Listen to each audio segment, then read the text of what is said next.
kurikira isomo ry'ikinyarwanda umwaka wa mbere. Bana bato, uyu munsi tugiye kwiga ingombajwi nshya. Turiga gusoma no kwandika. Turasoza iri somo mubizi neza. Nizera ko munkurikiye kandi mwishimye. Iri somo ni iry'abana bo mu mwaka wa mbere. Mbese murahari?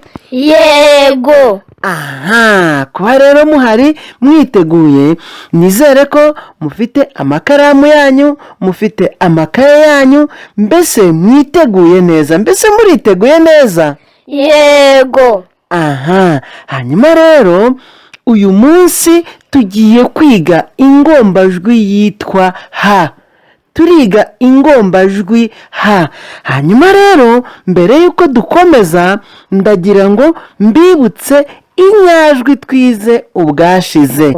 Arizo mwibuka mwebwe? Yego. Aha, niba muzibuka ngaho nimuzimbwire. I, U, O, A, E. Muri abana beza rwose.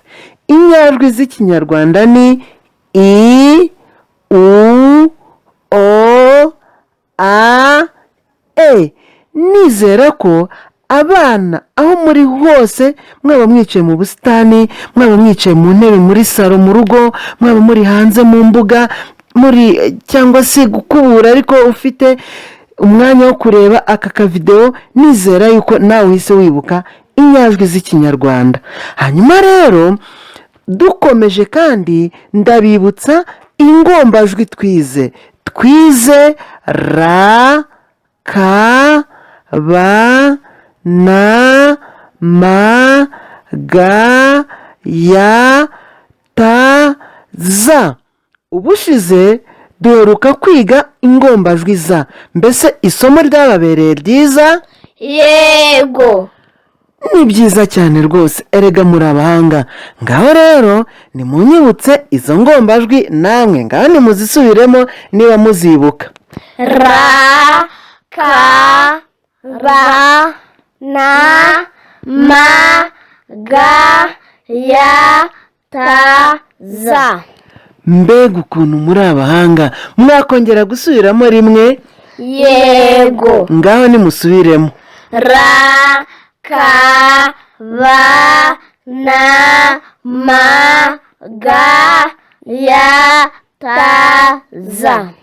Mbega ukuntu muri abahanga. Nawe mwana aho uri, nibwira ko wasubiyemo neza kandi wabikoze rwose. Mbese mwamenye no kuyandika neza? Yego. Muri abahanga cyane.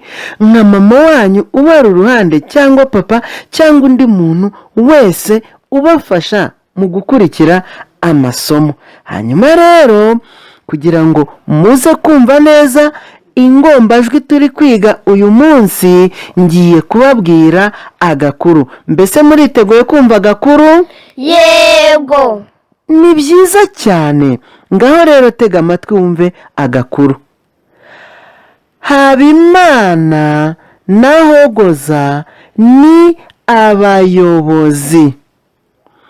Bihatira gukora neza.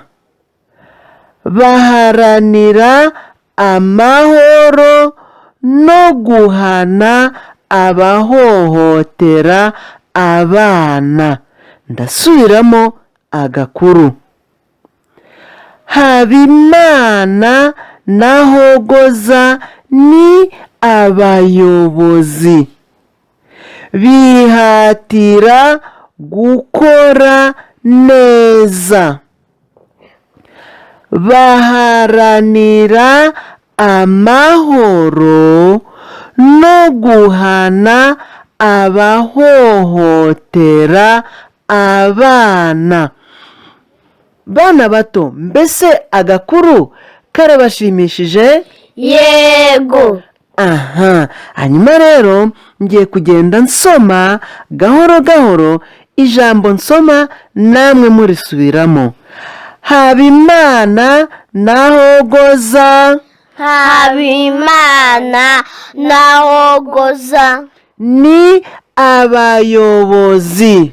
ni abayobozi bihatira gukora neza, baharanira amahoro,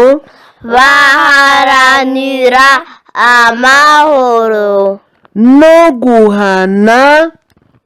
guhana abahohotera abana.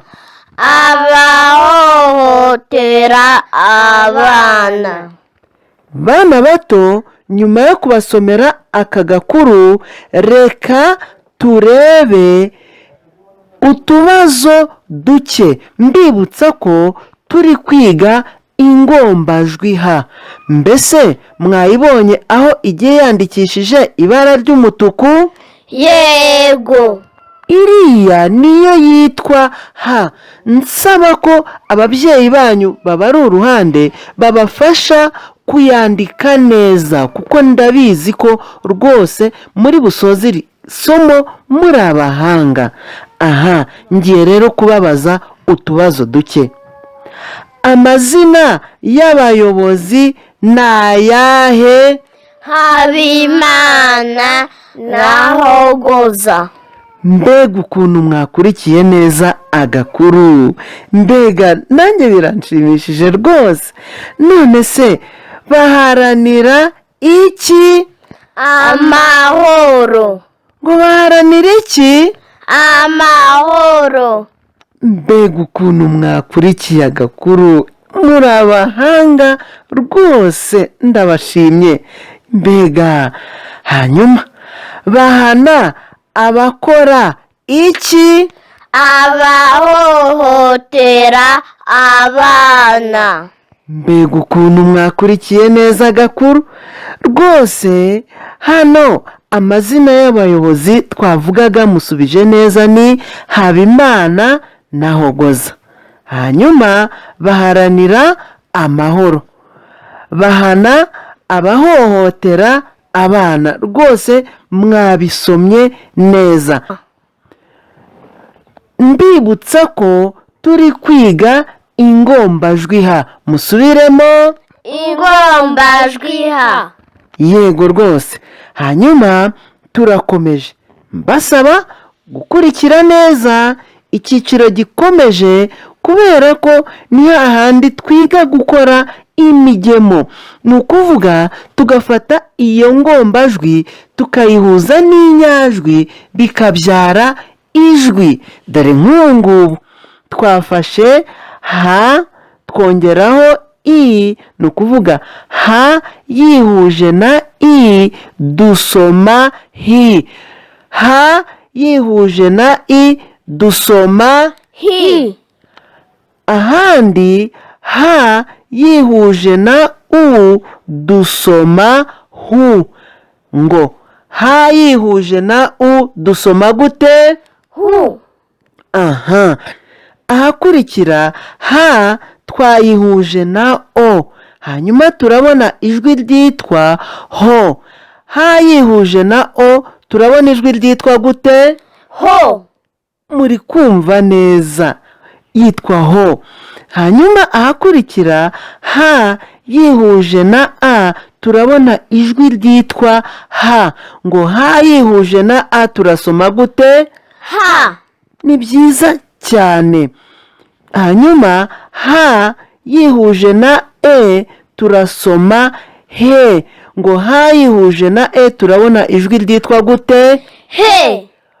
Ni byiza cyane. Muri rusange tubone amajwi ariyo hi, hu, ho, ha, he.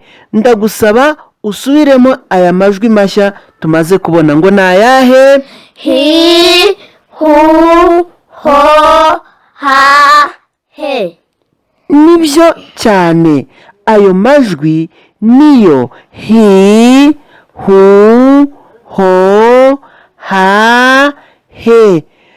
Rero ayo majwi niyo twifashisha tukarema amagambo. Niyo mpamvu tugiye kubereka amagambo arimo ingombajwi nshyashya yitwa ha, tugafatanya tukayasoma. Ngaho rero nimwitegereze. Ijambo rya mbere turasoma amahoro. Ijambo rya kabiri dusome habineza. Ijambo rya gatatu dusome hogoza. Ijambo rya kane dusome ihaho. Ijambo rya gatanu dusome umuheha. Ijambo rya gatandatu dusome umuhuza. Ijambo rya karindwi dusome huye. Hanyuma rero ngiye kugenda nsoma gahoro gahoro, hanyuma musubiremo aya magambo. Ijambo rya mbere twasomye amahoro. Ngo nguki? Amahoro. Muri abana b'abahanga rwose. Ijambo rya kabiri habineza. Twasomye gute? Habineza. Ijambo rya gatatu twasomye hogoza. Ngo twasomye gute? Hogoza. Hanyuma ijambo rya kane twasomye ihaho. Ngo twasomye gute? Ihaho. Ijambo rya gatanu nabasomeye umuheha. Ijambo rya gatanu ngo ryanditse gute? Umuheha. Ijambo rya gatandatu nabasomeye umuhuza. Ijambo rya gatandatu ngo ni gute? Umuhuza. Hanyuma ijambo rya karindwi nabasomeye huye. Ijambo rya karindwi ngo turasoma gute? Huye. Bana bato, nibwira ko iri somo ryabashimishije. Babyeyi, aya ni amwe mu magambo abonekamo ingombajwi nshyashya twize uyu munsi yitwa ha. Hari n'andi magambo aboneka mu bintu bitandukanye bimukikije arimo ingombajwi ha. Ni umwanya wawe nk'umubyeyi mu gufasha umwana mu kuyasobanukirwa ndetse no kuyatangaho ingero. Hari amazina y'abantu, amazina y'inyamaswa, amazina y'ahantu, amazina y'inzuzi, amazina y'imisozi abonekamo iri jwi rishyashya. Iyi ngombajwi nshyashya twize, ni wowe mubyeyi wo gufata umwanya ufasha umwana kugira ngo ashobore kumenya neza gusoma no kwandika. Erega abana bacu ni abahanga kandi intego rwose tuzayigeraho. Ariko kandi niba utarakanda handitse subscribe, ndagusaba ngo ubikore none. Njyewe twari kumwe, ni mwarimu ubakunda, nitwa Daniel. Mbese mwabana mwe, iri somo mwaryumvishe neza? Yego. Ngaho rero mugiye kumbwira ngo bye bye mwarimu. Bye bye mwarimu. Tuzasubira ubutaha. Mwakoze cyane, ndabakunda mwese. Imana ibaho umugisha.